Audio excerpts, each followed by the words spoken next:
Napakasaya namin pare dahil sa pagbabalik mo. Makakasama na naman namin kayo sa mga pasabong sa lugar dito. Siya nga pala par, nandito ako sa bawat umaga at hapon para tulungan sila Ambong at makatulong na rin sa lahat ng gawain dito. Wala naman kasing ibang libangan sa bahay eh. Kukunti na lang din ang mga manok ko eh. Uwi ka naman ni Guyo. Maraming salamat pare dahil sa kabutihan mo.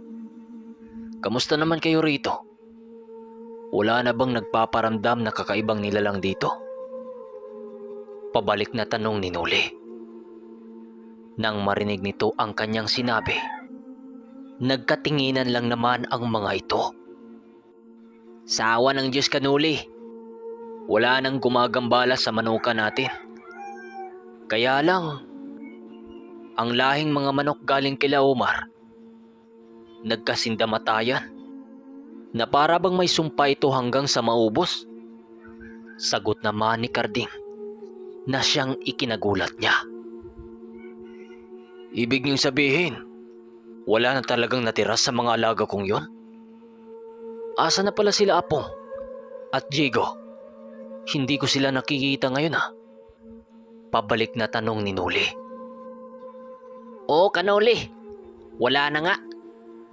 Kaya nga nung nagdaang mga buwan, wala nang mga taga-bayan ang bumibili ng mga alaga mo. Dahil yun lang naman ang hinahanap nila eh. Sila Apong at Jigo naman, sila ang natasang magbantay sa gabi. Kaya ngayon, tulog na tulog ang mga yun eh. Sagot naman ni Karding dito kay Noli. Dahil sa mga narinig ni Noli, tila ba bumalik sa kanyang mga alaala noong mga panahon palagi pa siyang bumabalik sa lugar nila Omar. Walang kaso yun mga kaibigan. Ang mahalaga, wala nang mga nilalang ang nanggagambala rito. Sagot naman niya. Makalipas ang mga oras, panay naman ang kamustahang naganap sa pangkat ni Mang Carpio sa mga kasama nilang naiwan sa tambayan. Sila Tonyo noon, kahit papano, nawaglit ng saglit sa kanilang mga isipan ang nangyari sa kanilang pinuno. Nakipag-usap na ito sa mga tauhan ni Noli at sa buo nilang pangkat. Pagsapit ng hapon, naghanda sila Noli ng mga lulutuin sa bakuran upang magkaroon sila ng salo-salo pagsapit ng gabi. May mga tuba na rin sa kanilang mga tambayan noon na siyang sinusundot-sundot na ng pagtagay ni Mang Carpio at ng iilan nilang mga kasama. Tumulong naman sa pagluluto noon sila Tonyo na siyang ikinatuwa ni Noli dahil kahit papano hindi na nito naisipan pang magmukmok. Habang abalang-abala noon ang buo niyang pangkat, pumunta naman siya sa kinaroroonan ng mga manok niyang panapong. Habang iniikot niya ang kanyang mga mata sa paligid, nasipat niya ang kauna-unahan niyang alagang tandang noon na ilang bisis nang nagpapanalo sa mga sabungan. Maya-maya pa, nilapitan siya nila Ambong at Karding, maging si Danilo. Kanoli, naalala mo pa ba yung tandang na yan? Wika nito sabay turo ng manok. Oo naman. Yan ang ginagamit ko noon sa mga laban ko. Kahit hindi kagandahan yung mga manok na yan pero marami ng laban niyang napagtagumpayan. Sayang nga lang dahil matatanda na sila. Sagot niya. Alam mo Kanoli, bago man yan mawala sa manukan mo, may mga iniwan naman niyang palahi dito. Nakikita mo ba yung nasa 10 na kahilera? Mga anak niya yan. At sinubukan na namin yan sa palaro noon nung nagdaang linggo. Talagang kumakampi ng amo. Sagot naman ni Ambong dito kay Noli. Sa hindi malamang dahilan, tila ba nakaramdam ng kagalakan sa sarili itong sinuli. Dahil hindi niya inaakalang dumami pala ng dumami ang mga ganong lahi sa kanyang mumunting manukan. Halos wala kasi siyang kaalam-alam noon dahil sa sunod-sunod na misyon na kanilang inatupag. Yan ba yung kapatid ng daladala ko noon sa lugar nila, Omar? Ang tanda na pala. Naalala ko noon na halos pinagkansyawan tayo ng mga tao sa sabungan doon. Dahil sa mga daladala nating mga manok noon. Kung titingnan mo, ani mo'y hindi mo mapagkatiwalaan. Pero kung lumalaban, ani mo'y ganador. Sabat naman ni Danilo. Yan nga yun, Danilo. Kaya ganun kagulat si Omar nung makita niya ang mga galawan ng mga ito. Teka, parang gumagabi na yata. Ano, punta na tayo sa tambayan? Wika ni Nuli na siyang sinang-ayunan ng mga kaibigan niya. Pagdating nila sa tambayan, nadatna nilang halos patapos na sa pagluluto ang mga iilan nilang kasama. Mahalata mo nang unti-unti nang sumuot sa mga ugat nito ang tubang ininom nila. Dahil pangiting-ngiti na ito at palakwento na. At habang nagluluto sila Tonyo at ng mga kasama nitong mga antingero, utay-utay naman itong tumatagay. Dahil sa matagal din rin nila itong hindi naranasan. Makalipas ang mga oras, dumidilim na ang paligid. Habang sila Nuli at ng buo nilang pangkat, sabay-sabay silang kumain sa naganap na salo-salo. Habang masaya silang kumakain, tila ba naramdaman ni Kuyo na hindi nila kasama si Manong Duming. Ika nga, asan ba na si Ermitanyong Duming?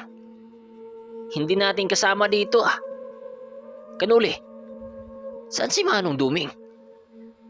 Wika ni Guyo habang ngumunguya ng pagkain.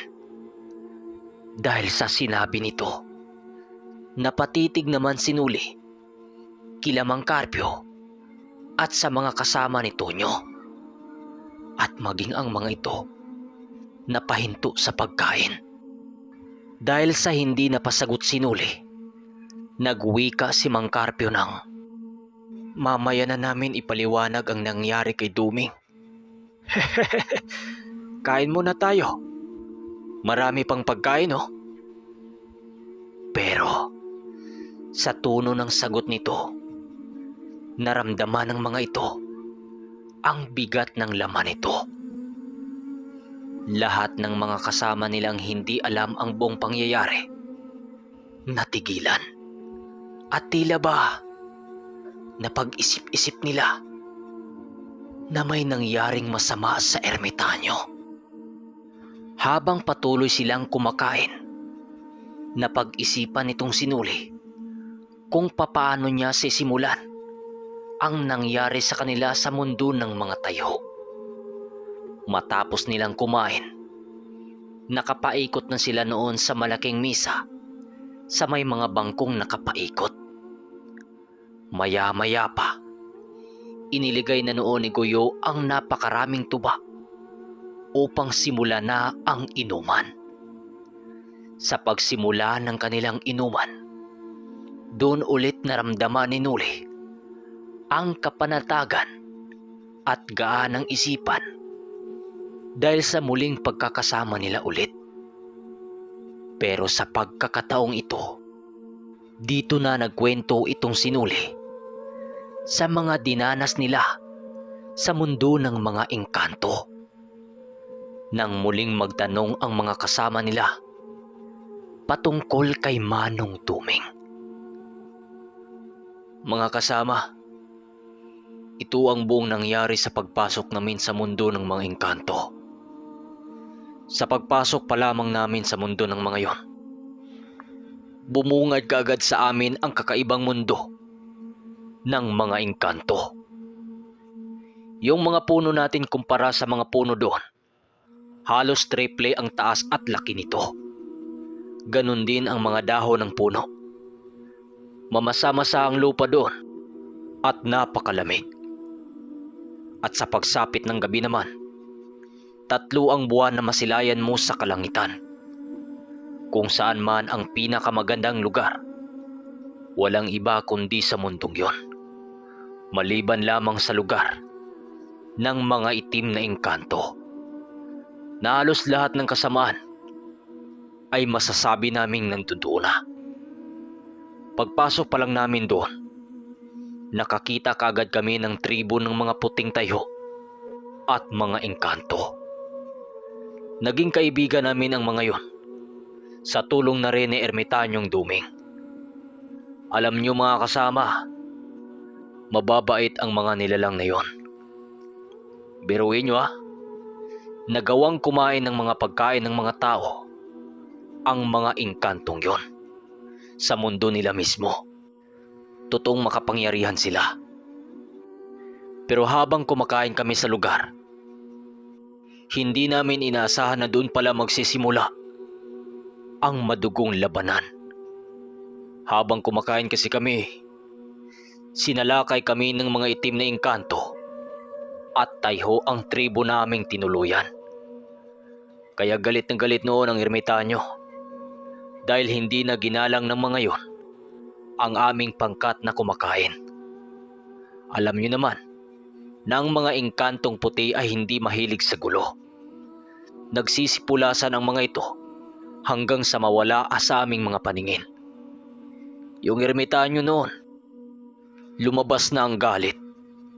Hindi na nakapagpigil at walang awang pinagsusunog ang mga kalaban sa pamamagitan ng baston nitong hawak. Lahat ay nalipol namin sila. Pero yun pa lang ang simula ng malaking digmaan. Nagpatuloy kami sa paglalakbay ng ilang araw sa mundo ng mga engkanto hanggang sa marating namin ang hangganan na namamagitan sa 2 uri ng mga nilalang. May napakalawak na sapa sa lugar na yon na pumagitna sa 2 uri ng mga engkanto. Nung mapasok namin ang mundo ng mga masamang engkanto, doon namin naranasan na hindi sisikatan ng araw. Palaging gabi sa lugar na yon, kaya pahirapan ang pagpasok namin sa lugar. At lahat ng uri ng nilalang na nakakamatay ay nandoon na. At doon kami mas lalong nahirapan. Yung mga kasama ni Tonyo, may mga putol ang paa at mga kamay dahil sa pagsugod ng mga nilalang na hindi namin nakikita.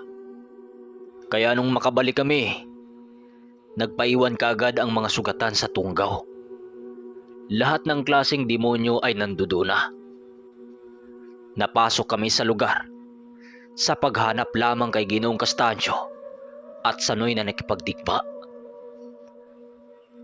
Lahat-lahat ay sinabi ni Nuli sa mga kasama nila ang buong pangyayari. May ilang natuwa at hangang-hanga sa kanilang pangkat dahil nakakaya pa rin nilang lumaban sa mga demonyo sa lugar na yon. Hanggang sa dumating na ang kanilang kwento nung sinagupa na ng ermitanyo ang mga maitim na engkanto na triple ang lakas sa kauri nito. Yung kani-kaninang mangha ng mga ito sa ermitanyo napalitan ng awa at kalungkutan nang marinig nila ang pagkamatay ng kaibigan ni Manong Duming na isang ermitanyo din. Nang malaman nito ang mga pangyayari, ay ninais din ng ermitanyo na mamatay na lang sa lugar ng mga engkanto. Matalik kasi niyang kaibigan, si Macario. Habang nagkwento si Nuli, kitang-kita niya ang pagtulo ng mga luha ng mga ito, maging sila Tonyo. Maging ang mga ito ay hindi maiwasang mapaiyak dahil muling hinalungkat ni Nuli ang mga nakalipas. Mas lalong nalungkot ang mga ito nang malaman nilang naiwan ang ermitanyo sa mundo ng mga engkanto habang nagkakaroon ng madugong digmaan. Okay mga kaermitanyo, hanggang dito na muna ating kwento. Bakbakan na to.